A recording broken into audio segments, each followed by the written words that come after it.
উকের বাগান গাইজ, এগুলো হচ্ছে উক বা আখ, দেখতে পাচ্ছেন। রোদেলা,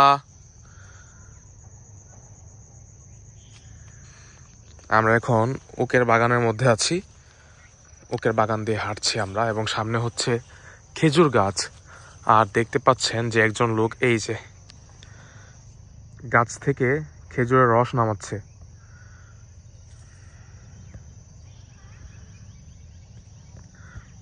আর আমার সাথে আছে হচ্ছে আমার ছোট বোন এবং আম্মু এবং আমার একজন আন্টি।